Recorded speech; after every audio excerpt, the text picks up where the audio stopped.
Hello student, मैं Santosh Nag. Welcome to my channel brilliant study. पिछले class में हम लोग 1 से 12 नंबर तक क्वेश्चन किए थे रेशियो एंड प्रोपोर्शन के। आज 13 नंबर क्वेश्चन से करेंगे। तो क्वेश्चन बोल रहा है कि the work done by x-2 man in 4x + 1 days and the work done by 4x + 1 man in 2x - 3 days are in the ratio 3:8। Find the value of x। मतलब x-2 कोई आदमी है, वो 4x + 1 दिनों में कोई काम पूरा कर देता है। उसी तरह 4x + 1 कोई आदमी है, 2x - 3 दिनों में काम को पूरा कर देता है और दोनों का रेशियो दिया हुआ है 3:8। जैसे मान लेते हैं कि दो आदमी 2 मैन किसी काम को 3 डेज में करता है, तो टोटल वर्क कितना हो जाएगा? 2 × 3 यानी 6। तो वर्क बराबर यहाँ पर आ रहा है man into days equal to work आ रहा है यहाँ पर। तो इसी फॉर्मूला से इसमें बनाएंगे। तो man into days equal to work. तो मैन यहाँ पर है x-2 मैन। सॉल्यूशन करते हैं इसको। x-2 मैन है, कितना डेज में करते हैं? 4x + 1 डिवाइड, फिर बोल रहा है कि 4x + 1 मैन कर रहा है 2x - 3 डेज में। तो दोनों का रेशियो दिया हुआ है 3:8 यानी 3/8। यहाँ पर 4x + 1 4x + 1 कट जाएगा, आएगा x-2 divide 2x - 3 equal to 3/8। Cross multiply करेंगे। 8 × x 8x, 8 × -2 16, 3 × 2 6x, -3 × 3 9। x को एक तरफ करेंगे और x डिजिट वाला को एक साइड करेंगे। तो 8x इधर +6 है तो -6x इक्वल टू -9 -16 है तो +16। तो 8x में 6x गया तो 2x और 16 - 9 इक्वल टू 7। तो x इक्वल टू 7/2 यानी x का मान निकलेगा 7/2। नेक्स्ट क्वेश्चन 14 नंबर है। The bus fair between 2 cities is increase in the ratio 7:9। Find the increase in the fair. मतलब दो शहरों के बीच में बस का भाड़ा बढ़ रहा है। मान लेते 7:9 दिया हुआ है, तो मान लेते कि पहले 7 रुपीज है, इसमें 9, तो 7 से 9 बढ़ रहा है बस का भाड़ा। तो निकालने बोल रहा है कि द ओरिजिनल फेयर इज ₹245। अगर ओरिजिनल बस का भाड़ा अगर 245 रुपीज है, तो कितना वृद्धि हुआ बस के भाड़ा में? उसका मान निकालने बोल रहा है, तो इसको बनाते हैं।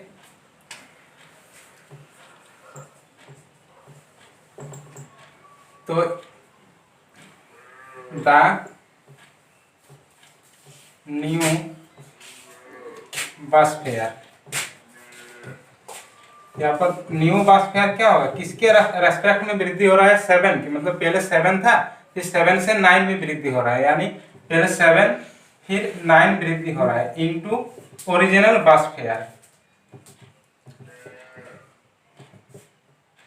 ओरिजिनल बस फेयर, इसी फॉर्मूला से दोनों क्वेश्चन बन जाएगा। तो फर्स्ट नंबर क्वेश्चन है कि द ओरिजिनल फेयर इज ₹245, यानी ओरिजिनल बस का भाड़ा दिया हुआ है 245 रुपया। तो मान बिठाएंगे यहाँ पर। द न्यू बस फेयर इसके लिए 9/7 इंटू ओरिजिनल बस फेयर यहाँ पर दिया हुआ है 245 यहाँ पर डिवाइड कर देंगे 7 से। 7 3 × 21 और 7 5 × 35। यहाँ पर 9 5 × 45, 9 3 × 27 और 4 31 रुपीज। तो कितना वृद्धि हुआ? पहले था 245 रुपया ओरिजिनल प्राइस, और न्यू बस फेयर कितना है? 315 रुपये। तो कितना वृद्धि हुआ? इंक्रीज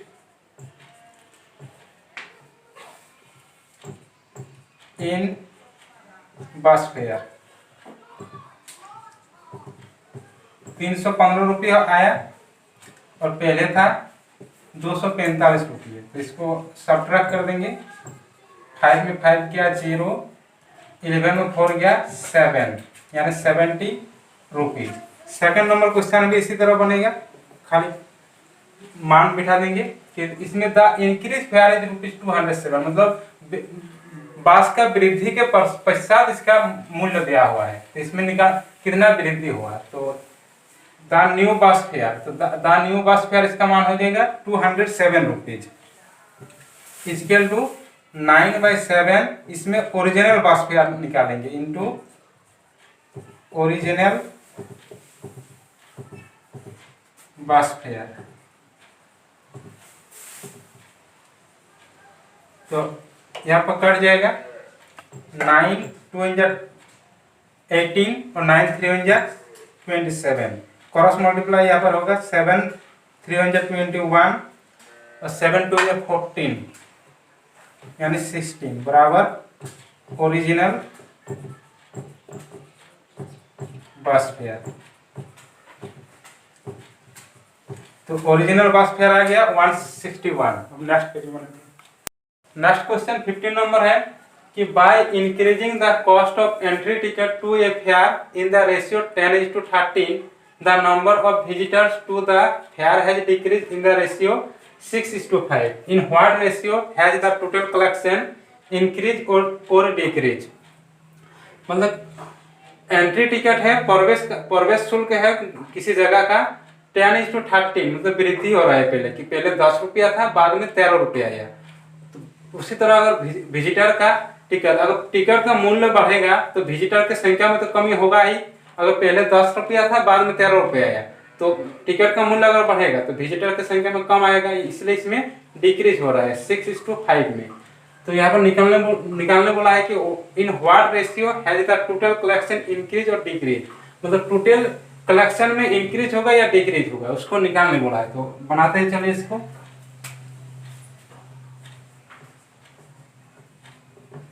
तो मान लेते हैं पहले इसको कि entry cost of entry ticket को let the cost of entry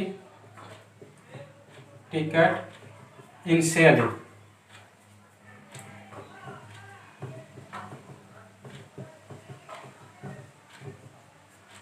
rate 10x and present be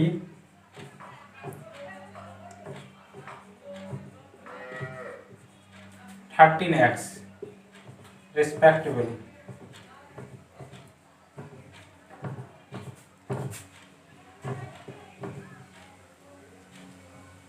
उसी तरह विजिटर की संख्या भी मान लेंगे यहाँ पर कि late the number of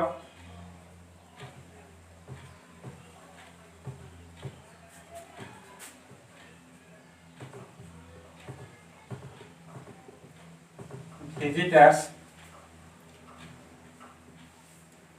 initially, पहले है 6, तो इसमें y मानेंगे क्योंकि दोनों एक ही दिशा हो जाएगा 6y एंड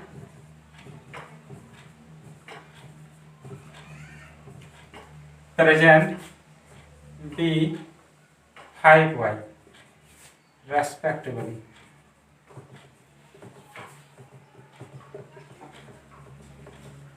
तो रेस्पेक्टिवली अब इसके इनिशियली कलेक्शन निकालेंगे और प्रेजेंट का कलेक्शन निकालेंगे और दोनों का रेशियो निकालेंगे यहाँ पर। तो इनिशियली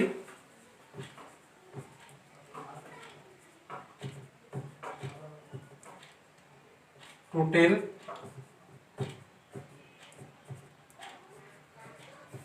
कलेक्शन, तो इनिशियली कलेक्शन कितना है, एंट्री टिकट है प्रारंभ में 10x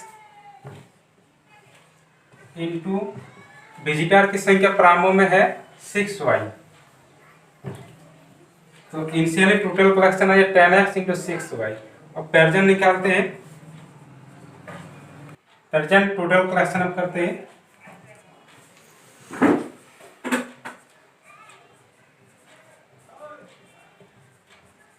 इक्वल टू प्रेजेंट में कितना है यहाँ पर 13x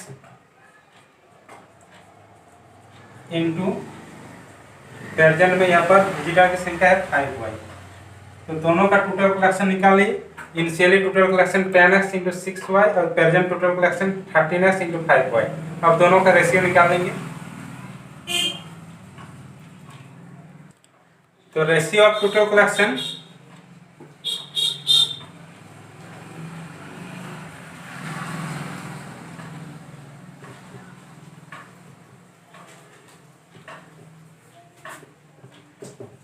इक्वल टू प्रामो में कितना था 10x into 6y is to बाद में आया 13x into 5y।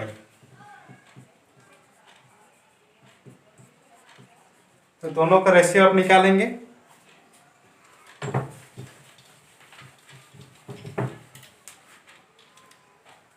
Equal to यहाँ पर हो जाएगा 10x into 6y is to मतलब यहाँ पर डिवाइड करेंगे 13x into 5y। Y Y यहाँ पर कैंसिल हो जाएगा, एक्स एक्स कैंसिल हो जाएगा यहाँ पर। उसके बाद 5 2 इंडिया 10। तो यहाँ पर आएगा इसके लिए 12 डिवाइड 13 यानी 12 इंटू 13। तो यहाँ पर क्या इंक्रीज हो रहा है कि पहले 12 था बाद में 13 आया। तो hence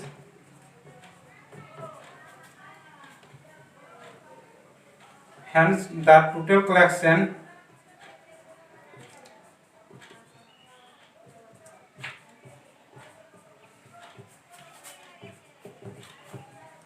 has increased equal to 12 is to 13। वही निकालने बोला गया था कि इंक्रीज या डिक्रीज हो रहा है। तो इंक्रीज हो रहा है, पहले 12 था बाद में 13 आया। तो इंक्रीज हुआ 12 is to 13।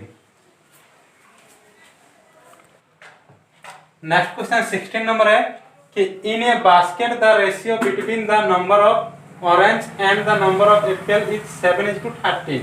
If 8 orange and 11 apples are eaten the ratio between the number of orange and the number of apple becomes 1 is to 2. Find the original number of orange and the original number of apples in a basket. मतलब basket में प्रामों में orange और Apple का ratio दिया है 7:13। उनमें से अगर 8 ऑरेंज और 11 एप्पल अगर खा जाता है तो रेशियो बन जाता है 1:2। तो निकालने बोला गया है कि total number of apples and total number of orange. तो यहाँ पर बनाते हैं इसको।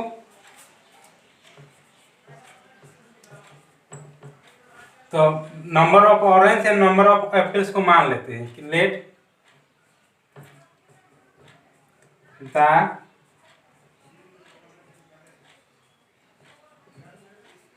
नंबर ऑफ ऑरेंज 7 है तो 7x एंड नंबर ऑफ यहाँ पर शॉर्ट में देख रहे number of apple is 13x। तो क्वेश्चन से पहले था 7x, ऑरेंज की संख्या था 7x, उसमें से 8 को ऑरेंज खा गया तो -8 हो जाएगा यहाँ पर। डिवाइड एप्पल की संख्या था 13x और 13x के एप्पल में से यहाँ पर 11 एप्पल खा गया तो -11 और दोनों का रेशियो यहाँ पर बन गया 1:2 यानी 1/2। यहाँ पर क्रॉस मल्टीप्लाई करेंगे यहाँ पर तो 7 × 2 14x 8 × 2 16 equal to 13x × 1 13x -11 × 1 11। अब इसको नेक्स्ट में करते हैं। तो नेक्स्ट इसको आगे बढ़ाते हैं। इक्वल टू x को एक साइड में कर देंगे और डिजिट वाला को एक साइड में कर देंगे। तो 14x यहाँ पर 13x इधर प्लस में या इधर तो माइनस में हो जाएगा 13x इक्वल टू -11 यहाँ पर -16 है तो इधर प्लस 16 हो जाएगा। तो यहाँ पर 14x में 13x गया तो x बचेगा यहाँ पर इक्वल टू 16 में 11 जाएगा तो 5, यानी x का मान निकलेगा 5। लेकिन यहाँ पर निकालने बोला है कि number of orange and number of apples. तो नंबर ऑफ ऑरेंज एप्पल है ना, नंबर ऑफ ऑरेंज, तो नंबर ऑफ ऑरेंज हम लोग क्या माने थे 7x, तो 7 इंटू एक्स, एक्स का मान आया 5, तो 7 इंटू 5 35। उसी तरह नंबर ऑफ एप्पल निकालेंगे,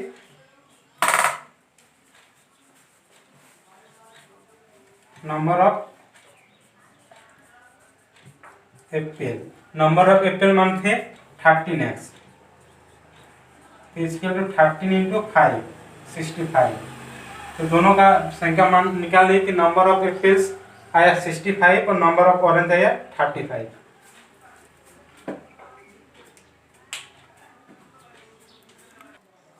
नेक्स्ट क्वेश्चन 18 नंबर है और 17 नंबर छोड़ दे क्योंकि 16 नंबर के जैसा ही है।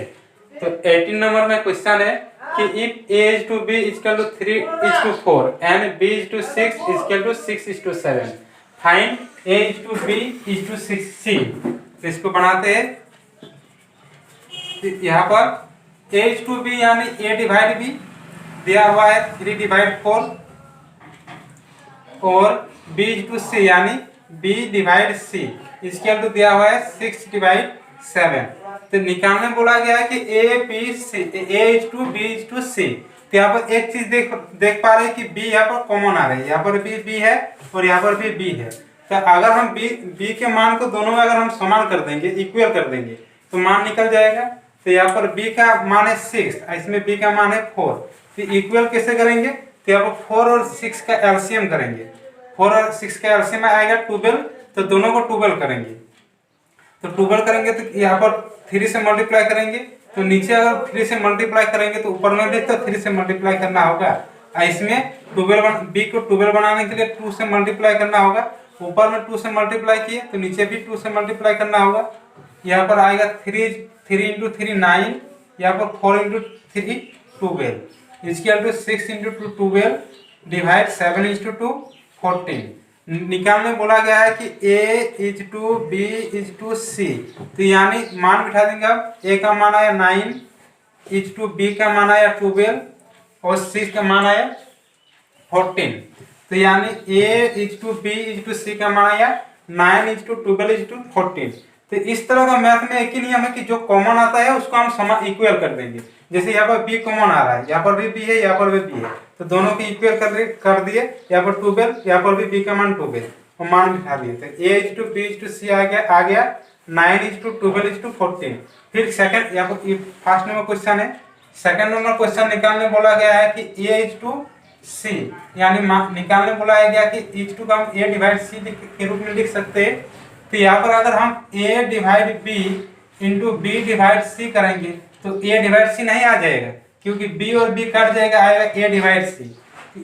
तो ये मान बिठा देंगे, a डिवाइड b यहाँ पर a इज टू b यानी 3 divide 4 into b is to c यानी 6 डिवाइड 7। यहाँ पर काटेगा तो काट देंगे, 2 2 इन जा 4, 2 3 इन जा 6 इसके टू 3 इंटू 3 9 डिवाइड 2 इंटू 7 14 यानी 9 डिवाइड 14 आएगा 9 इज टू 14।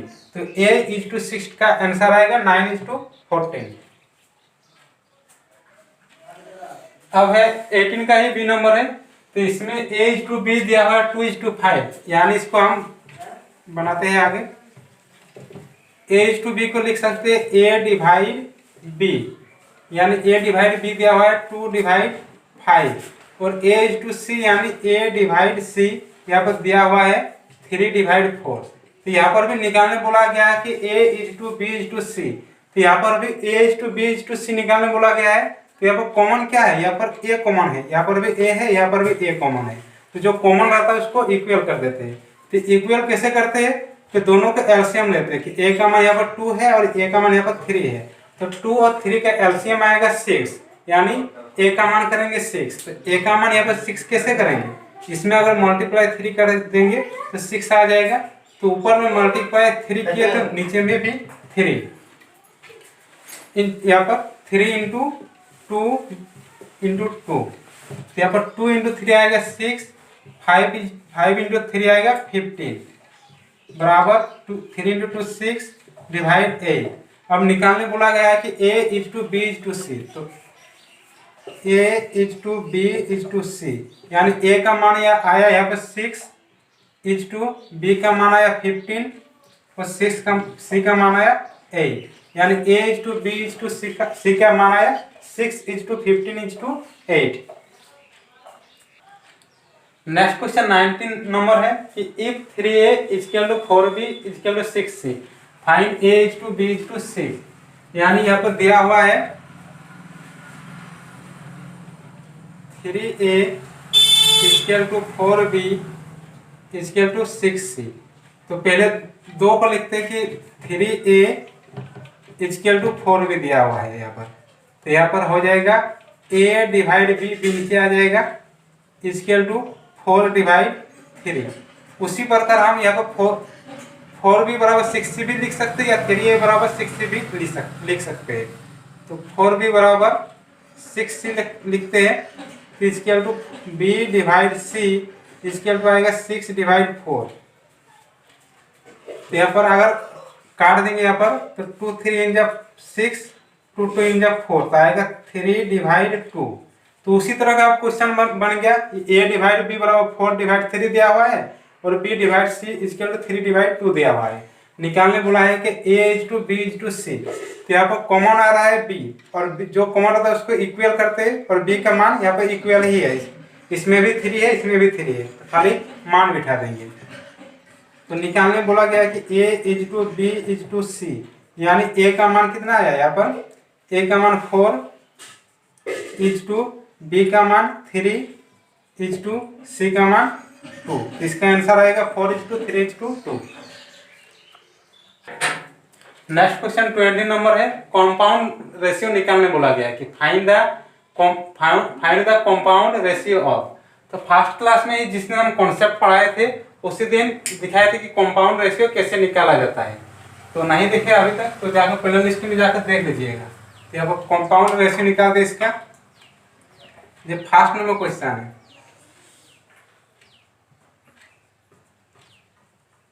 तो इसका कंपाउंड रेशियो आएगा फर्स्ट नंबर का 3:5 एंड 8:15 है, तो इसका कैसे निकालते हैं, 3 डिवाइड 5 इंटू 8 डिवाइड 15, यहाँ पर कटेगा तो काट देंगे, 3 5 इन जा 15, यानी 8 डिवाइड 5 इंटू 5 25, तो 8 डिवाइड 25 आएगा 8:25।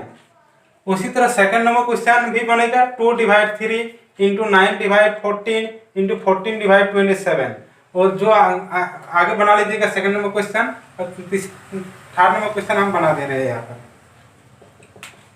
तो थर्ड नंबर क्वेश्चन आएगा कंपाउंड रेशियो, इसमें भी उसी तरह करेंगे 2a divide 3b into mn divide x square into x divide m, इसमें अगर काटेगा तो इसमें भी काट देंगे, तो यहाँ पर x स्क्वायर है मतलब एक x काट जाएगा और यहाँ पर n और m भी काट जाएगा, और कटेगा कुछ ना और ना काटेगा, तो यहाँ पर आएगा 2, ऊपर में आएगा 2am और नीचे आएगा 3bx। तो रेशियो के रूप में इसको कैसे लिखेंगे, 2am रेशियो 3bx। और फोर्थ नंबर क्वेश्चन को नेक्स्ट पेज में बनाते हैं। फोर्थ नंबर है, तो फोर्थ नंबर का कंपाउंड रेशियो निकालते हैं इसमें।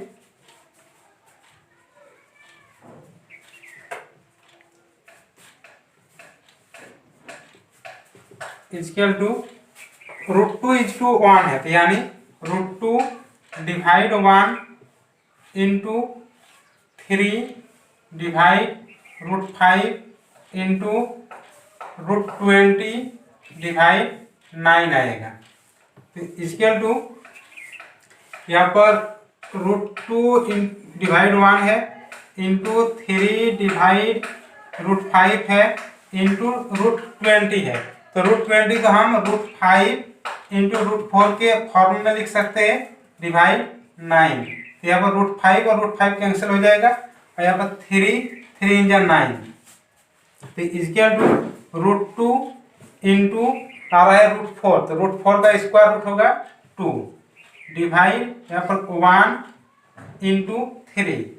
तो आ रहा है 2 इंटू √2 यानी 2√2 1 इंटू 3 यानी 3। तो इसका रेशियो आएगा 2√2 रेशियो 3। तो आज हम लोग 20 नंबर तक क्वेश्चन किए। नेक्स्ट क्लास में हम लोग आगे